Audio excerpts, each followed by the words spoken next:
लोकसभा चुनाव 2024 के परिणाम आ चुके हैं। एनडीए की सरकार बनती हुई नजर आ रही है, लेकिन सबसे ज्यादा उत्तर प्रदेश को लेकर चर्चा हो रही है क्योंकि उत्तर प्रदेश में बीजेपी को भारी नुकसान हुआ है। बीजेपी उम्मीद कर रही थी कि उसे 70+ सीटें मिलेंगी, लेकिन बीजेपी 30+ में सिमट कर रह गई है।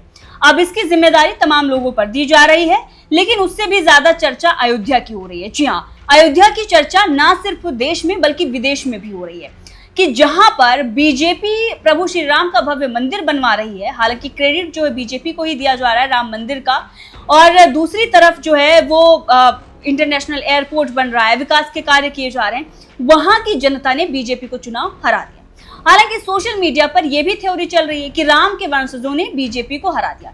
तो आपको बता दें कि राम के वंशजों ने बीजेपी को नहीं हराया है, बल्कि गलत बयानी बीजेपी को हरा रही है। बीजेपी को अगर किसी ने हराया है तो लोकल मुद्दे थे जिसकी वजह से बीजेपी हारी। इसके साथ ही बीजेपी ने उन नेताओं को साधने की कोशिश नहीं की जो बीजेपी के अंदर थे और फिर इधर उधर वो छिटक गए। बीजेपी के कुछ अंदर के ही नेताओं ने बीजेपी का साथ नहीं दिया, जिसकी वजह से बीजेपी हार गई। जातीय समीकरण सबसे बड़ा फैक्टर रहा जिसकी वजह से बीजेपी हारी। बीजेपी जातियों में बीजेपी जो है यहाँ पर हारी इसलिए क्योंकि यहाँ का हिंदू जो है वो जातियों में बटा, जिसकी वजह से बीजेपी हारी। और इसका क्रेडिट जो है वो सिर्फ और सिर्फ बीजेपी हाईकमान को जाता है, क्योंकि अगर आप आग लगाएंगे तो आपको परिणाम भुगतना पड़ेगा। अगर आप रूपाला से बयान उधर दिलाएंगे तो इधर आपको खामियाजा भुगतना पड़ेगा। अगर आप जातिवादी के नाम जातिवाद फैलाकर आप वोट बैंक हासिल करने की कोशिश करेंगे तो परिणाम तो आपको मिलेगा ही, और उसी का परिणाम अयोध्या में बीजेपी को मिला। कुछ लोग तो ये भी कह रहे हैं कि राम के वंशजों को उन्होंने ट्रस्ट से दूर किया था, प्रभु श्री राम ने इन्हें अयोध्या से ही दूर कर दिया। हालांकि अपनी अपनी बातें हैं, जो लोकतंत्र है, लोकतंत्र में हर कोई अपनी बात रख सकता है, हर कोई अपनी बात रख रहा है और अपनी अपनी बातें जो है वो हर कोई कर रहा है। लेकिन चलिए आते हैं मुद्दे की बात पर कि बीजेपी यहां से हारी क्यों। तो सबसे बड़ा फैक्टर जो है वो जातीय फैक्टर है, और उसी पे सबसे पहले हम चर्चा करते हैं। यहाँ पर जो एक बड़ी स्ट्रैटेजी थी बीजेपी को बनाने की जरूरत थी, वो बीजेपी नहीं बना पाई। लल्लू सिंह को जिम्मेदारी दी गई थी, लल्लू सिंह जिम्मेदारी निभाने में फेल हो गए। हालांकि गलत बयानी के चलते उन पर जो कुछ भी उन्होंने बनाया था वो बिगाड़ कर बैठ गए। लल्लू सिंह को यह चाहिए था कि जो पिछड़े हैं, जो दलित हैं, उनको साथ लेकर चलें, उनको अपनी तरफ खींचे, लेकिन इन्होंने अति उत्साह में संविधान खत्म कर देंगे, संविधान बदल देंगे, ये बयानबाजी की। इसका खामियाजा इन्हें भुगतना पड़ा। तो ये बयानबाजी इनको नहीं करनी चाहिए थी, क्योंकि भले उन्हें 5 किलो राशन मिल रहा हो, लेकिन जब आप ये कहेंगे संविधान बदल देंगे और दूसरी तरफ विपक्षी बैठे हुए हैं, अगर वो ये कह रहे हैं कि देखिए संविधान जो है वो खतरे में है, लोकतंत्र खतरे में है, संविधान बदल दिया जाएगा, तो उनके माइंड में वो चीज रहेगी जब वो वोट करने जाएंगे कि संविधान बदल दिया जाएगा, हमें जो हक मिला हुआ है वो हक जो हमसे छीन लिया जाएगा, जो समानता का अधिकार है वो छीन लिया जाएगा। तो आपको वहां पर उन्हें आश्वस्त करना चाहिए था, आपकी ये जिम्मेदारी थी। आप जनप्रतिनिधि हैं, उनको साथ लेने की जरूरत थी, आपने उन्हें साथ नहीं लिया। तो लल्लू सिंह ने यहां पर गलती की। अब चलिए आ जाते हैं और भी जो मुद्दे हैं उन पर।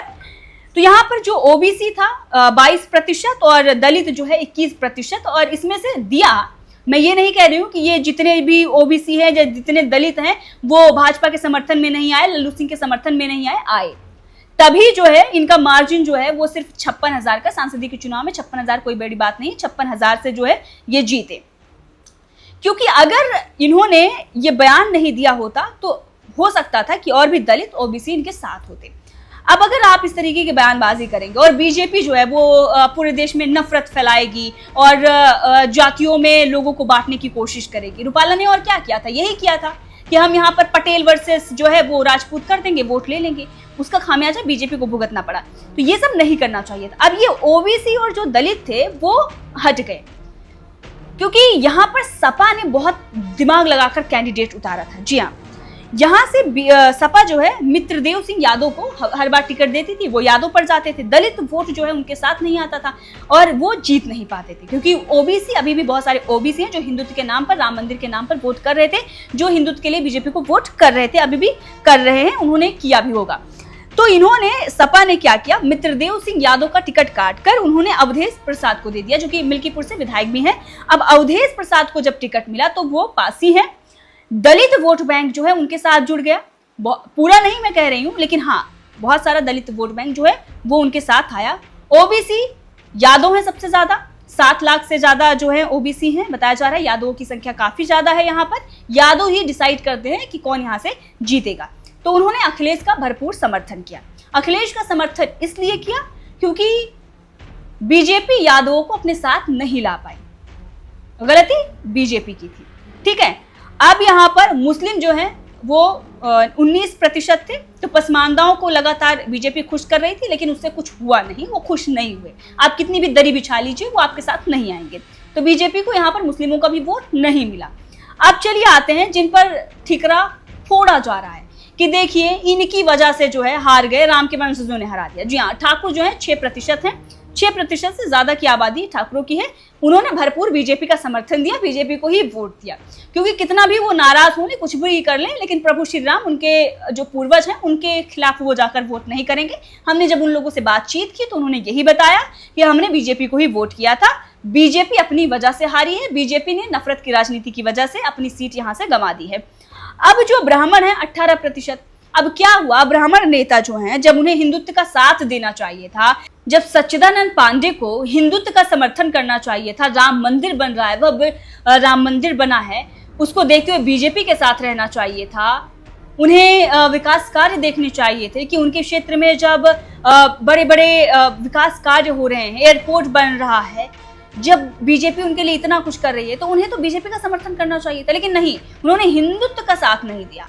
उन्होंने क्या किया, अपना निजी स्वार्थ देखते हुए जब चुनाव की घोषणा हुई उसके 6 या 12 दिन पहले ही, 6 दिन पहले शायद, उन्होंने बसपा ज्वाइन कर ली और बसपा ने उन्हें टिकट दे दिया। अब आप सोचिए, यहाँ पर जो 18% वोट बैंक ब्राह्मणों का था वो उनके साथ चला गया। 40,000 से ज्यादा वोट जो है उन्हें मिले हैं सच्चिदानंद को, तो उसमें जो वोट बैंक बताया जा रहा है वो ज्यादातर ब्राह्मणों का बताया जा रहा है। तो ब्राह्मणों ने भी बीजेपी के खिलाफ वोट डाला। तो इसमें सिर्फ राम के वंशजों को कोसने से कुछ नहीं होगा। अब बचे 10% वैश्य। अब वैश्यों के साथ क्या हुआ कि मुद्दा जो था, ये भी बहुत बड़ा मुद्दा था कि वहां के जो छोटे छोटे व्यापारी थे उनको बीजेपी नहीं साध पाई। वहां लल्लू सिंह ने हालांकि बहुत काम किया उनको साधने के लिए, लेकिन उनकी दुकानें तोड़ी गई, उन्हें मुआवजा नहीं मिला। ये भी बड़ा मुद्दा था, ये भी लोगों का कहना था। जो फीडबैक आया उसकी वजह से ये भी बताया जा रहा है कि बीजेपी ने वो जो वहां पर तोड़फोड़ की, हालांकि वो विकास के लिए ही किया गया, अयोध्या के हित में ही था, लेकिन उन्हें मुआवजा नहीं मिला, तो वो 10% व्यापारी भी नाराज थे। अब इसमें यह नहीं है कि जो ये प्रतिशत है इसमें से सारे जो है वो बीजेपी के खिलाफ ही वोट करते रहे, ऐसा कुछ नहीं है।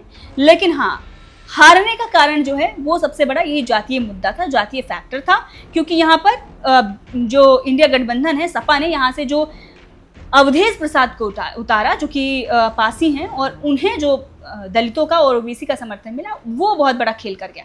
अब इसमें क्या था कि बीजेपी के कुछ नेता जिनकी वजह से बीजेपी हारी, उसमें रामचंद्र यादव जो कि रुदौली से जो है विधायक हैं, उन्हें यादवों को साधना चाहिए था, वो साधने में नाकाम रहे। उन्होंने एक तरीके से जो होता है ना कि आप सक्रिय नहीं है, निष्क्रिय हो जाएं, तो वो एक बड़ा फैक्टर था, उसकी वजह से भी बीजेपी को खामियाजा भुगतना पड़ा। अब कुछ लोग जो हैं सपा में थे और फिर बीजेपी में आए, वो तो आ गए, लेकिन उनका जो वोट बैंक है वो नहीं आया। जी हाँ, अभय सिंह की बात कर रहे हैं, जो सपा में थे और उनका हिंदुत्व जागा और वो बीजेपी में आ गए। तो बीजेपी जो ये वॉशिंग मशीन का काम करती है ना, उसका भी खामियाजा बीजेपी को भुगतना पड़ा। तो ये वॉशिंग मशीन की वजह से भी बीजेपी यहाँ पर हारी। तो सिर्फ और सिर्फ ठीक रहा अगर आप ये फोड़ेंगे कि राम के वंशजों ने हरा दिया, तो ऐसा नहीं है। यहाँ का जो समीकरण है वो हमने आपको बता दिया कि क्या कुछ था, क्या कुछ फैक्टर थे।